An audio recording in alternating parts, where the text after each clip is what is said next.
Hey everybody, my name's J.O.T.D, and welcome to Elder Scrolls Online. Got access to beta with, to be honest, near enough everybody else that did. So here we are. I'm having a little bit of a try out of it. Right, so I'm just waiting for a couple of friends to come online so I can play around with them for a little bit. But I thought I'd give you guys a quick chance to look at the customization options. So, of course, you got the usual top stuff. So you got male and female. You got your alliances. So you got the Daggerfall Covenant, Old Mary Dominion, and Ebonheart Pact, which each one has their own set of races that can only be part of that alliance. So you got Breton, which as it says down here, the racial skills of Bretons reflect their affinity with spellcraft and swordplay, giving them bonuses magic, spell resistance, light armor, and conjuration magic. Got your Orcs, who their racial skills reflect their people's harsh mountain environment, giving them bonuses with heavy armor and health regeneration. And Redguard, that are all part of the Daggerfall Covenant. Their racial skills give them ancestral legacy sword masters, giving them bonuses with shield, stamina regeneration, and increased power. Then if we go for looking at high elves, you've got part of Old Mary Dominion. Their skills reflect their magical affinity by increasing their damage with destructive spells and increasing their rate of regaining magicka. Wood elves, which reflect their woodland affinity. Improved archery, stamina, and stealth make them dangerous foes. You've got J.O.T.D, give them the racial skills of feline J.O.T.D, reflect their natural agility, giving them bonuses to stealth and melee combat. And then you've got Argonians, which are lizardy people, which reflects their people's perilous swamp environment, giving them bonuses to healing, restoration, and poison resistance. Dark elves, which reflect their intellect, natural agility, giving them bonuses in dual wielding, fire magic, and fire resistance. And you got the Nords. Racial skills of the Nords reflect their strong and hardy natures, giving them bonuses with two-handed weapons, health regeneration, and frost resistance. And of course you go for male or female. So here's your female skins for each of them. So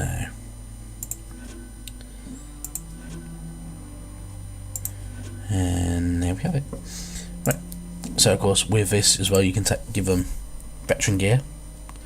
So that's kind of their more kind of end game look, I'm guessing. Your novice gear, or you can take off their gear, leaving them practically naked. Okay, creepy. So you got your classes. So you got Dragon Knight. He's skillful masters at arms, use the ancient Akaviri martial arts tradition of battle spirit, and wield fearsome magic that pounds, shatters, and physically alters the world around them. You got sorcerers, which you got a standard mage. So if I put the gear on again a second, gets his staff. Sorcerers summon and control weather phenomenon, hurling lightning bolts and creating electrified fields, summoning tornadoes and impenetrable fog, and calling upon Daedric forces to summon storm atronarchs and magical armor.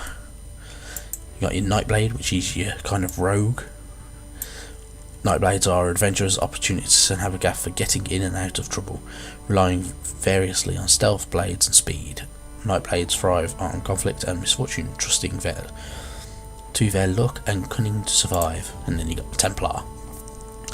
These travelling knights call upon the powers of light and burning sun to deal massive damage to their enemies while restoring health, magicka, and stamina to their allies. So that's your Dragon Knight, which that armour's pretty cool. I quite like that armour. Let's have a look at the Templar armour. Oh, Templar's just like a gold version of it. with a nice two-handed axe. Sorcerer's pretty cool. Nightblade is pretty dull.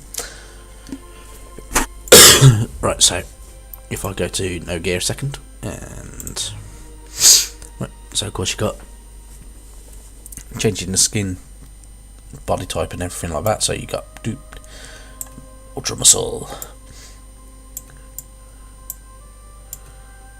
ultra thin.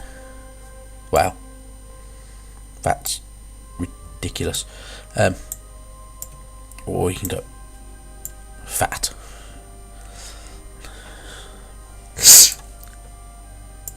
Or you can go in between the two. I think everyone's going to run around like that pretty much, aren't they? Ripped to all kinds of hell. Change your skin colour, of course, so depending on what skin colour you want. Change your height. Right, it'll let me, there we go. You got body markings, so you can have tattoos, some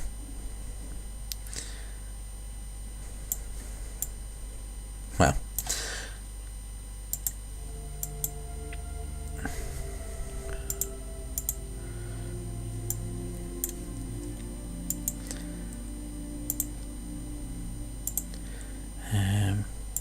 that one's pretty cool. Quite like that. Last one, a bit boring. And scars and stuff like that. Right, and you can change the torso size, so you can wide chested, pigeon chested, have a fat gut, so he's got a bit of a belly going on. Or pretty much no belly at all. All that kind of stuff, so waist size, hip size, posterior dimensions, so make him a fat ass.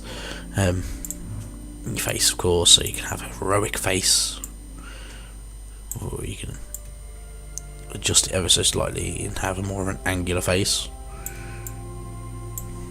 so you can go for the Rob Stark look or the angular look that is good old Bruce Bolton. And you got different voice types as well, so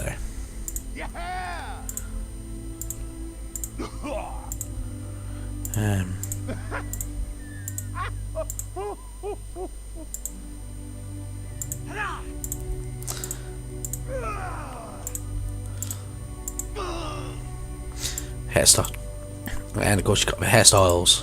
Hey, so bald, daft, ponytail, lady,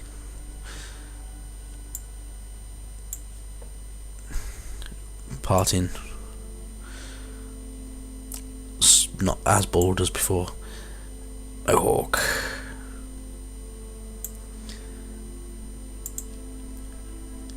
short mohawk,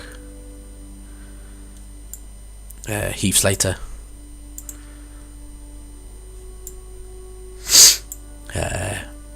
Velcro headboard,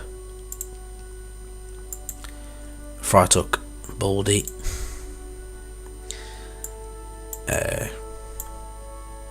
City Worker, Punk,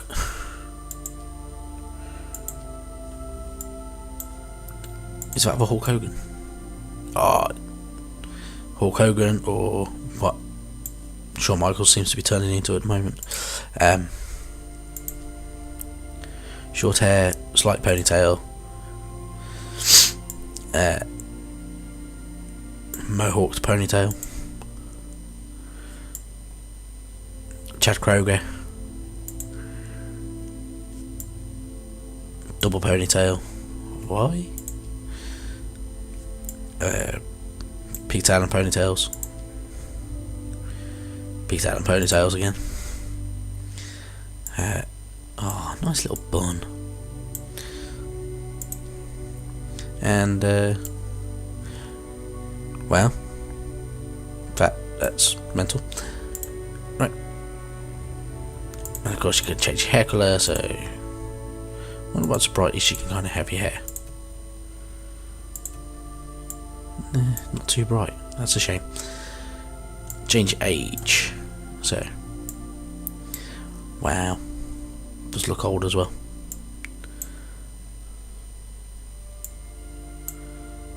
Facial hair, head marking, bit of war paint going on, and of course you got all different stuff there, so